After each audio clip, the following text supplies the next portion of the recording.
Bonjour et bienvenue dans la quotidienne de School TV, l'émission qui vous raconte l'éducation au quotidien. Au sommaire, aujourd'hui, on saute une génération. On vous parle souvent du rôle des parents. On va s'attacher aujourd'hui à ce que les grands-parents ont à nous dire. On va le faire avec Anne Péregrini, elle est l'invitée du Grand Oral. L'Anti-Sèche de Guillaume Buan. L'Anti-Sèche, vous le savez, c'est la façon dont l'actualité résonne dans les programmes, actualité cinématographique et programmes d'histoire. On parle de la Seconde Guerre mondiale à l'occasion de la sortie du film consacré à la photographe Lee Miller. L'heure de la récré, toujours avec Guillaume, toujours des images, cette fois sous forme de série. Zoom sur ceux qui rougissent, c'est sur Arte. Et puis rendez-vous avec Amélie Paris et ses années collège. Encore des images, cette fois celles que produisent des enseignants pour YouTube afin d'aider les élèves à apprendre. La quotidienne de School TV, c'est maintenant, c'est parti, Grand Oral. Elles sont 11 personnes âgées de plus de 80 ans, 7 femmes, 4 hommes de milieux différents. Il y a là d'anciens médecins, agriculteurs, avocates, religieuses, psychanalystes, dessinateurs en bâtiment, danseuses, chefs d'entreprise, mères au foyer, commandants de sous-marins ou encore auteurs d'émissions de télévision. Anne Péregrini et Marc Ténier les ont longuement écoutés autour d'une question au fond. Qu'est-ce que la vie vous a appris? Ça donne un livre riche, instructif, émouvant. Il est intitulé « Avant de partir, je voulais te dire ». Il vient de sortir chez Fayard. Anne Péregrini, bonjour. Bonjour. Qu'est-ce qui vous a donné envie d'écrire ce livre? Alors au départ, c'est l'histoire avec ma grand-mère, parce que je lui ai demandé, la nonna, italienne, c'est mon côté italien. J'essayais de mettre l'accent. Oui, c'est très bien. Je lui avais demandé de faire cet exercice quand elle avait 90 ans. Un jour, j'ai entendu parler de testament moral. Je ne connaissais pas du tout ce concept. Et j'étais fascinée par l'idée de pouvoir recueillir ce que ma grand-mère avait appris de la vie, un héritage en faux immatériel. Et donc, je lui ai demandé de le faire. Elle a joué le jeu. À seule condition, c'est que je ne le lise pas avant son décès. Chose qui s'est passée 7 ans plus tard. Donc la lettre était dans un tiroir pendant 7 ans. Donc un testament moral, vous en publiez 11 dans le livre, parce qu'en fait, chaque personne que vous avez interviewée a rédigé ce testament moral. Vous avez eu le droit pour le coup de les lire et même de les publier avant leur mort. Absolument. Et donc ce sont des testaments manuscrits. Oui. C'est ce que j'ai envie de laisser. Ce que j'ai envie de laisser, il y a une partie qui est justement qu'est-ce que j'ai appris, quel est l'essentiel pour moi. Et il y a une partie qui est souvent ce que je vous souhaite à vous. Alors ça peut être vous, ça peut être d'autres lecteurs, si on n'a pas d'enfants, d'autres générations. C'est souvent les petits-enfants quand même, parce que le fait de sauter une génération permet aussi de garder une forme de détachement qui est plus simple peut-être à gérer pour ceux qui écrivent et pour ceux qui écoutent. Et donc c'est un mélange de tout ça. 2 mots encore sur la forme du livre. Donc, vous avez mené les entretiens avec Marc Ténier, c'est un copain d'adolescence, c'est ça? Un copain d'adolescence, absolument, à qui on a fait les 400 coups. Mais on a toujours eu cette capacité de se parler, de choses qui étaient essentielles à nous aussi. Et on a des chemins très différents parce que lui a perdu, il n'a jamais connu ses grands-parents et a perdu ses parents jeunes. Et il a toujours regretté de ne pas avoir pu faire cette chose, de demander, d'avoir perdu cette sagesse au fond, ses racines aussi avec. Et donc, c'est de ces sentiments croisés qu'est née l'idée de faire ce livre ensemble. Comment avez-vous choisi toutes ces personnalités? J'ai cité les métiers au début parce que c'est extraordinaire, quoi. Il y a une variété de folle. Vous avez fait comment? En fait, on ne voulait pas faire quelque chose, on ne voulait pas faire de casting, on ne voulait pas faire une étude sociologique, on voulait vraiment faire la même démarche que ferait tout le monde, c'est-à-dire premier, deuxième cercle. D'accord. Et donc, c'était des gens autour de nous ou des gens qui nous étaient conseillés par des gens autour de nous.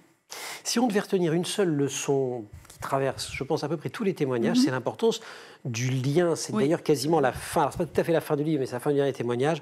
Quand vous écrivez « Laure face à lui, qui est une source de joie dans ma vie, je réalise la chance que j'ai de n'avoir qu'à l'aimer, qu'à l'accompagner vers une échéance qui nous échappe à tous les deux, et d'avoir des amis, un entourage bienveillant pour m'aider à le faire au mieux. » Point, les liens, point de suspension. Oui, en fait, c'est la découverte que nous avons fait avec Marc. Le point commun entre tous ces témoignages, c'est le fait qu'ils soient tous liés à d'autres personnes. Alors, évidemment, il y a moins en moins de gens de sa propre génération, mais ils sont quand même liés à des petits-enfants, à des amis. Et ce lien, c'est ce qui permet à la fois de porter les autres et d'être porté. Et quand j'ai entendu ça, surtout une phrase de Marie-Françoise, qui est notre premier témoin, qui disait qu'il fallait s'encorder les uns aux autres. Absolument. Nouez-vous aux autres, encordez-vous à d'autres personnes. Ça m'a fascinée. Moi aussi, j'ai noté celle-ci. Et elle disait aussi, il faut la vieillesse, c'est le moment d'incarner toutes les valeurs auquel on a cru, d'être vraiment ça. Et quand on faisait ce travail avec Marc, mon père est tombé malade, c'est ce que vous citiez là, et je me suis dit, dans cette panique et cette peur de le perdre, qu'est-ce qui était vraiment important pour moi, et c'est ce que vous venez de lire, finalement c'était de l'aimer, et j'avais la chance de pouvoir le faire, et que j'étais accompagnée pour le faire, et que finalement plein de choses nous échappaient, mais celle-ci au moins pouvait être vécue. Le livre qui s'ouvre avec Nonne, avec la grand-mère, et qui se termine effectivement avec votre père. Pour les autres, c'est pas de votre famille. C'est un certain nombre de personnages. Jean dit aussi, ne manquez pas une bonne occasion de vous retrouver. On retrouve là encore cette idée du lien. Absolument. Surtout lui qui a eu un départ dans la vie difficile, puisqu'il avait été abandonné par son père et sa femme avait été rejetée par sa mère. Et donc, le fait de créer sa propre famille et de se créer un environnement bienveillant a été au cœur de sa vie et de son bonheur aussi. Si je me souviens bien, d'ailleurs, ils forment un couple assez extraordinaire. C'est une sorte de deal qui passe ensemble, mais tout jeune.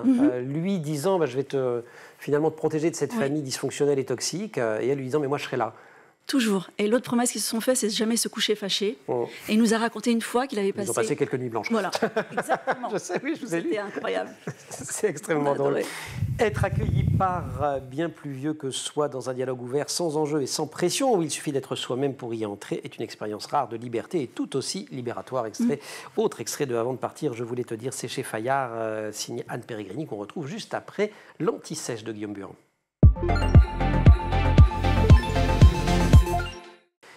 Guillaume, bonjour. Bonjour Emmanuel. On est mercredi et là on est allé chercher l'actu tout bêtement dans les salles de cinéma, ces jours de sortie, et à l'affiche aujourd'hui Lee Miller d'Hélène Kouras. Oui, c'est un film biographique qui nous ramène lors de la Deuxième Guerre mondiale sur le front avec une photo-reporter, Elizabeth Lee Miller. Et pour camper le rôle principal, il fallait une grande actrice, Kate Winslet, qui s'est dit fascinée par l'entêtement justement de cette photo-reporter. Lee Miller, l'actrice anglaise, était l'invitée de France Inter et de Léa Salamé. C'était lundi dernier. Et puis qu'est-ce qui a poussé cette femme d'âge mûr, avec ses failles, ses imperfections, à partir seule sur le front et à documenter la vérité cachée des atrocités commises par les nazis? Ça m'a complètement fascinée. Son entêtement a gravé sur la pellicule les victimes silencieuses du conflit. Cet entêtement, ça l'obsédait. Elle n'a jamais renoncé. Et j'admire le courage qu'il lui a fallu. On ne va pas tout divulgacher, Guillaume, mais quelques mots quand même sur la biographie d'Elizabeth Lee Miller. Oui, vous avez découvert son histoire et sa vie, justement, dans ce film. Mais elle est née dans une famille protestante, privilégiée, cultivée, avec des opinions progressistes. Elizabeth Miller, donc, est élevée à égalité avec ses frères. Son père est ingénieur, il est photographe amateur, et à l'adolescence, en fait, elle a subi un viol à l'âge de 7 ans, avec une maladie sexuellement transmissible qui s'ensuit. Autre drame, alors qu'elle est adolescente, c'est son petit ami qui s'est noyé juste devant elle alors qu'ils étaient tous les deux sur une barque. Et en 1925, en fait, elle a entrepris des études d'art et de théâtre à l'École nationale supérieure des beaux-arts à Paris, puis à New York à partir de 1927. C'est d'ailleurs dans cette ville où elle est repérée par hasard par un homme Condé Nast, le fondateur du magazine Vogue, effectivement mythique, dont elle ne tarde pas de faire la couverture. Elle va poser pour différents photographes justement du magazine. C'est ainsi que démarre sa carrière de mannequin. Elle a été au départ, mannequin. Elle a créé son propre studio de photographie en 1930. Puis 10 ans plus tard, elle vit avec un écrivain britannique. Elle travaille à Londres pour, cette fois-ci, le Vogue, mais version britannique. Et là, elle fournit des photos de mode et des portraits. Mais en 1942, alors que la guerre est en cours, elle est accréditée par l'US Army et prend des images du Blitz, cette campagne de bombardement stratégique qui s'est déroulée donc en Angleterre par l'aviation allemande entre le 7 septembre 40 et le 21 mai 1941. Et durant l'été 44, en fait, c'est là où elle est devenue correspondante de guerre au sein de l'armée américaine. Sur le terrain donc, avec des comptes rendus, des photographies qui ont été publiées une nouvelle fois dans le Vogue britannique, mais aussi américain. Alors, en fait, après sa mort, en 1977, on se rend compte qu'elle a laissé plus de 60 000 photographies dans des cartons qui ont été exposés dans sa maison où elle est décédée, à Chickdingley, un village à l'est de l'Angleterre. Son œuvre photographiée et journalistique a été redécouverte justement par l'un de ses enfants, son fils Anthony Penrose. C'est dans les années 90 justement, et ce dernier a décidé de fonder les archives Lee Miller. C'est dans le Sussex, donc toujours en Grande-Bretagne. Et il a publié un livre et plusieurs livres même sur la vie et les œuvres de sa mère. On connaît ses photos, mais on connaît moins l'histoire. C'est ce qu'a voulu mettre justement en image la réalisatrice Hélène Kouras. Donc foncez dans les salles pour découvrir Lee Miller. Guillaume, merci beaucoup. Avant de partir, je voulais te dire, c'est chez Fayard, Dialogue entre générations, signé Marc Ténier et Anne Péregrini. C'est la suite du Grand Oral.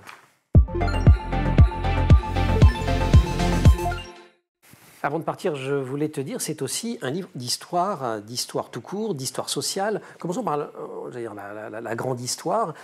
Du fait de leur âge de naissance, un certain nombre d'entre eux ont connu la Seconde Guerre mondiale. Comme certains étaient juifs, ils ont connu la Shoah.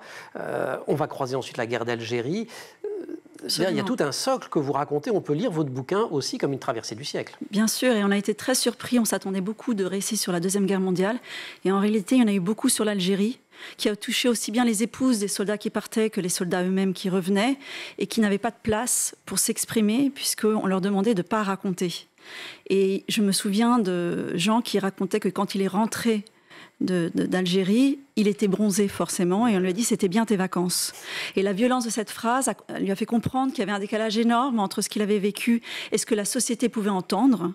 Et effectivement, c'est un énorme changement dans la vie de ces personnes. Il dit en même temps, on m'avait dit de me taire. On m'avait dit de me taire. Ouais. Donc il dit, j'ai pas pu raconter ce que j'avais envie de raconter, ce que j'avais vu, les horreurs que j'avais vues, personne ne voulait entendre. Il y a aussi de l'histoire sociale ou sociétale. Daniel qui découvre son féminisme. Alors elle dit, c'est rigolo parce qu'elle dit, je crois avoir toujours été féministe, mais je ne l'ai compris qu'en mai 68. C'est déjà bien de le comprendre à ce moment-là quand même. Parce qu'elle était choquée du fait que ce changement énorme qui était en train de trouver une place dans la société, en particulier pour les femmes, finalement elle se disait, j'étais dans un amphithéâtre et le jeune homme qui parlait à ce moment-là, qui revendiquait des choses, a demandé à une femme d'aller chercher un café. Et elle a été choquée de cette phrase, elle s'est dit, oulala, on est encore très loin du compte. Mais en réalité, son féminisme naît quand elle comprend que son père n'aime pas forcément plus son frère, mais le préfère. Et elle est outrée, et toute sa vie a été marquée par cette préférence. C'est une époque qui n'est pas si lointaine, au fond, quand on vous dit, qui est vraiment celle du patriarcat triomphant. Absolument. Alors, je ne sais plus, pardon, mais vous allez savoir quel personnage dit, par chance, je n'avais pas épousé un imbécile, car par la loi, je devais obéissance à mon mari, j'étais une esclave. C'est toujours Daniel. Bon, c'est ça, voilà. Oui. C'est exactement ça. En plus, elle est devenue avocate. Elle a travaillé aussi beaucoup pour les familles. Elle disait, je les aidais, quand ils voulaient se séparer, j'aidais les enfants, en fait, plus que les parents.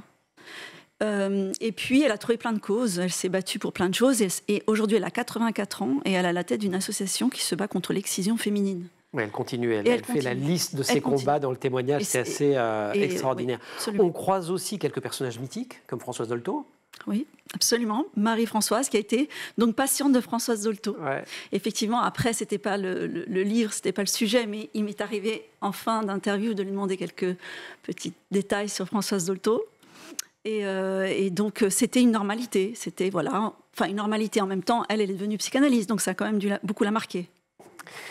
Et puis, il y a aussi des mouvements sociétaux qui sont un peu moins présents, par exemple sur l'écologie. Là, à part Claude, ancien sous-marinier qui a été de l'aventure Cousteau, on sent que ce n'est pas le combat de cette génération-là. Du tout. Et vous n'avez pas essayé artificiellement de les emmener par là? Avec Claude, on a essayé, mais clairement, il disait lui-même, très modestement, je n'avais pas cette conscience, je l'ai acquise beaucoup plus tard. Mais en réalité, on a l'impression que l'environnement, pour eux, c'est les autres. Et finalement, en vieillissant, je pense que c'est quelque chose qu'ils ont tous gardé et qui les aide encore aujourd'hui. C'est plutôt une affaire de relation plus qu'une affaire de nature. Dieu, la religion, pareil, quand même, ils naissent dans une France qui n'est pas tout à fait sécularisée. Il y a encore une pratique religieuse assez forte. Parfois, ça ressort au point où, d'ailleurs, dans votre panorama, dans votre portrait galerie de portraits, il y a une bonne sœur. Oui, il y a une bonne sœur, une vantaise, une bretonne qui parlait parfois avec des phrases en breton. Donc on était un peu décalés avec Marc, même si on est nous-mêmes bretons, qui a vécu cette vie entre la France et le Madagascar. Et c'était très touchant parce qu'elle n'a pas d'enfant. Donc elle avait le problème quand même de transmettre. Et finalement, on s'est rendu compte après, dans le dialogue avec elle, qu'elle est une des raisons pour laquelle elle avait accepté, alors qu'elle était très gênée. D'ailleurs, elle a demandé la permission à sa supérieure. C'est parce qu'elle se disait, finalement, je veux laisser une trace de mon expérience. La vie n'a pas toujours été simple, mais elle était belle et en tous les cas, je l'ai vécue. Et je voudrais que ça reste. Et finalement, on a été là pour l'aider à transmettre, qui reste quand même quelque chose d'une manière aussi de partir plus léger. Cet ouvrage, dites-vous, avec Marc Ténier, n'est ni un recueil basé sur des statistiques, ni l'illustration d'une étude sociologique. C'est 11 portraits de femmes et d'hommes, donc quelle qu'a été l'origine, l'histoire personnelle. À la fin, tous vous ont parlé d'universel, d'amour, de travail, je vous cite, de rencontres, de sens, d'engagement, d'identité, de deuil, de simplicité, de quête et d'idéaux. Tous nous ont parlé d'humain, de vérité, de soi. On retrouve Anne Pérégriny juste après la récré. Guillaume Burin. Rebonjour Guillaume. Petite carrément. Alors on y va là. Ouf. Allez, Aujourd'hui, en partenariat avec Playback, on va parler d'une série créée par des jeunes et pour les jeunes. Ça se passe sur Arte. Et comme c'est par les jeunes et pour les jeunes, ça parle la regarde. Invité. Ouais, exactement. Voilà. Ceux qui rougissent, effectivement. Une dizaine de lycéens en option théâtre qui voient débarquer un professeur remplaçant pour une durée d'1 mois.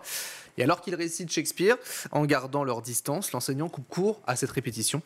Il y a un âge où l'on avance un peu masqué, où on est un peu timide, ou d'autres extravertis. Eh bien, la question de l'intime va s'imposer à eux. Sachez que cette série a été élue meilleure série courte au Festival Sérimania en 2024. Alors, le quotidien L'Actu donc a rencontré 2 acteurs de cette mini-série dans une édition à retrouver le 24 septembre dernier. Angelo Elio, 17 ans, et eux qui n'avaient aucune expérience en télévision avant de se présenter au casting, mais qui étaient passionnés de théâtre. J'en avais fait au collège, raconte notamment Angèle, tandis qu'elle préfère le cinéma, même si c'est plus stressant. Si on rate quelque chose au théâtre, eh bien là, malheureusement, on est face à une vérité. Et face à la situation, c'est ce qu'ajoute notamment Elio. Je faisais partie du club de théâtre de mon lycée. Je joue aussi au sein d'une troupe. Et en apprenant leur sélection, les 2 ados étaient tout simplement heureux. Mais très loin de s'attendre au tournage qui s'est déroulé. Et c'est ce qu'on disait justement avec vous, puisque le professeur qui vient a une manière assez atypique de faire apprendre à ces jeunes. C'est dur, je dirais. Assez dur, oui, effectivement. Bon, c'est franchement désagréable, quoi, c'est ça? Il Moi, est je un peu désagréable, mais il veut déranger. Il veut les déstabiliser. Il veut déranger aussi, et je pense que ça fait partie probablement de sa méthode. Et le réalisateur a su capter justement tout cela. Julien Gaspard Oliveri, pour le réalisateur qui a utilisé cette méthode. Ils ont travaillé sans script, par exemple. C'est ce qu'explique justement l'un des jeunes. Un lien très fort, toutefois, s'est créé entre ces comédiens. On était tous ensemble. Les 2 dernières semaines, on déplacé même nos matelas pour dormir dans la même chambre. Donc ça a créé un peu colonie de vacances. Au sujet d'une saison 2, là aussi, cette saison se suffit à elle-même. Donc on verra, affaire à suivre. Un mot, Julien Gaspard Oliveri, réalisateur, acteur de la série. Il a fait des courts-métrages sur l'adolescence, justement. Ses producteurs lui ont proposé de créer cette série, mais il n'avait pas trop l'idée. Mais malgré tout, il a réussi à trouver un petit fil qu'il a justement tissé. Oui, c'est une série qui dérange, mais c'est une série qui parle aux jeunes. Alors justement, si vous la regardez, c'est Ceux qui rougissent, c'est à voir sur arte.tv. Et vous vous faites un avis. Merci beaucoup, Guillaume. Et nous, on retrouve Anne Péregrini. Avant de partir, je voulais te dire, dialogue entre générations, c'est chez Fayard à Grand Oral.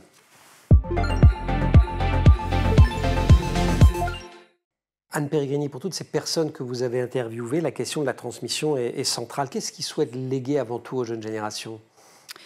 Alors, peut-être une pause sur le quotidien, une distance, un sourire, souvent, de profiter de la vie, de faire ce dont ils ont envie, de s'engager, d'aller jusqu'au bout des choses, de ne pas baisser les bras, de rester courageux. Et ils le montrent avec des vies rocambolesques pour la plupart d'entre eux. Alors Claudette, il faut parler de Claudette, là. Oui, Claudette. Alors Claudette, elle est incroyable parce que au départ, c'est une danseuse. Ouais. C'est la 5e génération de mère sans mari et donc sans père, et d'enfants de la balle aussi.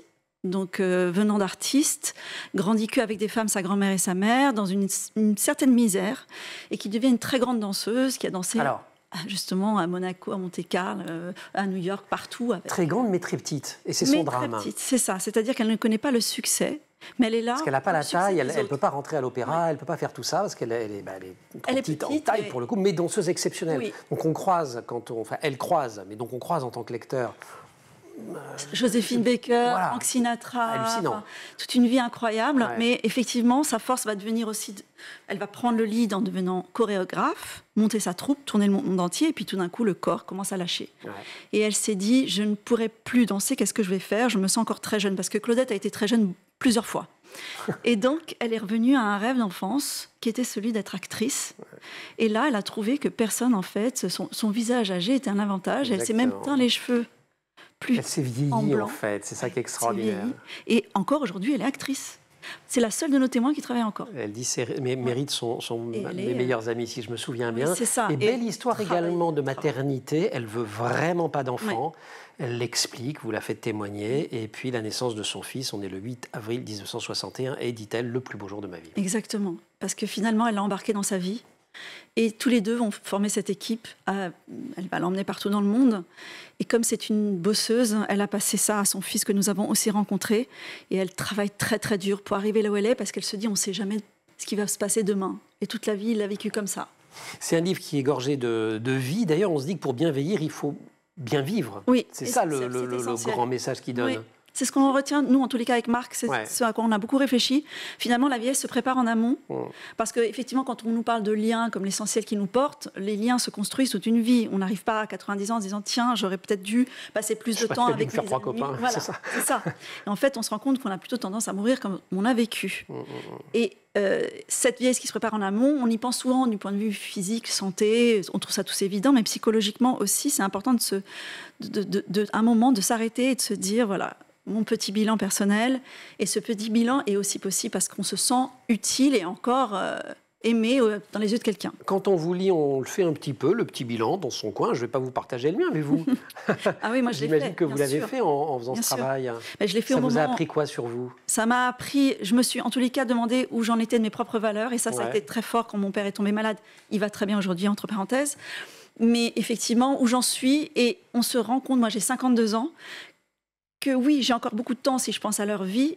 Finalement, je ne sais pas quand je partirai, on ne le sait pas. Et qu'est-ce que moi-même je pourrais garder, c'est cette histoire du lien, et j'en fais déjà expérience en réalité. C'est juste qu'elles ont mis des mots, toutes ces personnes âgées, sur cette chose que je sentais instinctivement, qui est le besoin de s'entourer de liens significatifs, mais aussi peut-être de continuer à s'engager, de partager, de s'occuper des autres aussi, et pas que de soi. Et ça, elles l'ont toutes fait. Ouais. Et en fait, vous l'avez fait votre testament moral, par exemple? Pas encore. Va falloir Encore. quand même, je ne veux Va pas vous porter falloir. malheur. Hein. Enfin, non, mais, pour Mais moi, comme vous le dites c'est vous-même. un cadeau, c'est pas un malheur. Ouais. Oui, effectivement. Parce qu'en Alors, vrai, il faudrait, si je puis me permettre, moi je me suis dit en vous lisant, et ce sera ma dernière question, mais en fait, il faudrait faire un testament moral, il faudrait en faire un premier, et puis régulièrement le mettre à jour. Alors moi, je vous avoue une petite chose, c'est que j'ai très peur de l'avion. Et il m'est arrivé une fois de devoir prendre un avion seul avec mes enfants petits. Wow. Et en pensant à eux, j'ai paniqué et j'ai pris mon téléphone et j'ai écrit quelques lignes. Je les ai relues après ce livre et je me suis dit, je ne dirai pas exactement les mêmes choses, mais quand même. Pas mal quand même. Avant de partir, je voulais te dire, Dialogue entre générations, c'est un livre signé Marc Ténier et Anne Péregrini. Ça vient de sortir chez Fayard. Anne, si vous voulez bien, vous restez avec nous. Oui. Ces jours d'année collège, on va retrouver Amélie Paris et on va parler des vidéos des profs. Amélie, bonjour. Bonjour. Notre rendez-vous avec vous est donc avec les années collège et on parle aujourd'hui de ce marché en plein essor, celui des enseignants qui diffusent des vidéos pédagogiques sur les réseaux sociaux. Il y a des maths, du français, des langues, des SVT, de la physique, de la chimie. Tout y passe, tous s'en emparent et pas seulement les collégiens du trio. Eh bien, vous êtes non. professeur documentaliste. Oui, non, tous les collégiens, les lycéens, mais aussi les parents, parfois même les grands-parents, pour aider leurs petits-enfants, les adultes qui reprennent leurs études, voire même les enseignants en formation. C'est gratuit et c'est disponible 24 heures sur 24. Et c'est vrai que c'est assez récent, puisqu'il y a 10 ans, il y avait très peu de contenu similaire sur le net, mais le premier confinement a lancé la tendance. Et aujourd'hui, on a plus d'une centaine de chaînes YouTube dédiées au programme scolaire. Avec, pour beaucoup, des enseignants aux manettes. Vous avez fait forcément un petit sondage auprès de vos élèves. Pourquoi ils les aiment, ces chaînes? Eh bien, déjà parce que les élèves, les ados ont le réflexe d'aller sur YouTube pour comprendre quelque chose qu'ils ne maîtrisent pas. Ils adorent les tutos et donc, très logiquement, ils aiment aller vers ces professeurs YouTubeurs qui leur permettent d'assimiler une notion qu'ils n'ont pas comprise en classe. Alors, en visionnant une vidéo, ils peuvent marquer un temps de pause, revenir en arrière, recommencer. Ils avancent vraiment à leur propre rythme et ils sont acteurs de leurs apprentissages. Mais attention, ils sont nombreux à dire que ces vidéos viennent en complément d'un cours, mais ne le remplacent pas. Comme ils sont bien élevés, Mais vos petits oui, oui, collégiens oui. et vos petites collégiennes. Et alors, il y a autre chose qu'ils aiment, c'est le calme qui les entoure au moment où ils les visionnent. Ils se disent souvent plus concentrés, plus réceptifs, mais que rien ne vaut les échanges avec leurs profs. Fayot, bande de Fayot. Parmi les profs stars de, j'ai rien dit, de YouTube, on a évidemment Yvan Monca, c'est le prof qui réconcilie les élèves avec les maths. Et oui, le prof de maths le plus célèbre de l'Hexagone, devenu familier dans de nombreux foyers, comme la mélodie jouée à la clarinette par sa fille au début de chaque vidéo, et qui rassure les parents qui se disent « Ah là là, mon enfant il est en maths. de travailler ses maths ». Alors, il a publié sa première vidéo en 2014, oui, donc bien avant le premier confinement, et c'est après avoir entendu une émission à la radio sur un prof de maths colombien qui avait sa chaîne qu'il s'est dit je vais faire pareil. Après un mois de travail, il a publié sa première vidéo qui a fait quelques milliers de vues. Yvan Monca. On est loin maintenant. Oui, hein. oui, aujourd'hui, c'est 2,5 millions d'abonnés sur YouTube, mais aussi un site internet mathétique qui enregistre 200 000 visites mensuelles, environ 1850 250 vidéos allant de 3 à 30 minutes avec des liens qui emmènent les élèves vers des exercices. Tout est très bien classé par niveau et par filière de la 6e à la terminale. Voilà, une sorte d'encyclopédie des mathématiques en ligne, mise à la disposition de toutes et tous gratuitement. Et oui, et ça lui vaut d'être régulièrement promu père idéal, prof préféré sur les réseaux sociaux. Parmi les commentaires passionnés, on trouve « Il m'a sauvé pour le brevet ». Il explique en prenant le temps, je comprends tout, ou encore Yvan, il sauve des vies. Alors il faut avouer qu'il est quand même très clair et bienveillant et qu'en plus il reverse tous les 2 mois une partie des revenus générés par sa chaîne à des associations caritatives. Donc comment ne pas l'aimer? Mais pourtant, il n'y a pas qu'Yvan Monca pour les maths. Non. Il y a aussi ceux qui choisissent de ne pas se mettre en scène sur leur chaîne pour ne pas déconcentrer l'élève. Et c'est le cas de Sophie Guichard et sa chaîne Maths en vidéo, ou encore Marie-Astrid, la prof de lettres agrégée, qui propose sur sa chaîne Le français c'est clair, des cartes mentales qui sont très très bien faites et que je conseille souvent aux élèves quand ils révisent le brevet. Et puis il y a la chaîne aussi Les bons profs, qui regroupe toutes les disciplines et qui compte plus d'1 million d'abonnés. On y trouve des cours d'histoire, de géographie, de français, de langue, de philo, de physique, de chimie. Mais attention, à partir du moment où on va sur Internet, on trouve de tout. Donc il faut quand même se renseigner sur qui donne le cours. Est-ce que c'est un prof? Est-ce que c'est un étudiant? Est-ce que c'est un passionné? Mais en tout cas, quand on trouve la bonne chaîne, c'est vraiment génial. Et moi, c'est quelque chose que je n'avais pas à mon époque. Bon, en tout cas, oui, moi non plus. Sinon, j'aurais cartonné en maths. Je vous raconte que ça. De même. Allez, petit clin d'œil amical à Sophie Guichard. Elle a été quand même une des pionnières avec le maths en vidéo et elle est absolument formidable. Elle a défriché ce terrain en France. Yvan Monca, évidemment. Très bien également. Merci beaucoup, chère Amélie. On va aller réviser les maths. Vous et moi? Non, tous. Non, allez. Heureusement, c'est fini. Merci aussi à Anne Peregrini de nous avoir accompagnés dans cette émission. Avant de partir, je voulais te dire Dialogue entre les générations chez Fayard, un livre co-signé par Marc Ténier. Merci aussi à toute l'équipe de l'émission, Coralie Roulet au maquillage, Marine Plantec et Dylan Coller à la préparation de l'émission et qui sont en régie aujourd'hui avec Alexis Oustabassidis à la réalisation, au son et à la réalisation Xavier Sanchez. Vous restez sur School TV, vous nous retrouvez nous en permanence sur Internet, sur les réseaux sociaux et vous retrouvez aussi le Grand Oral, c'est une nouveauté de l'année, sur les principales plateformes de podcast.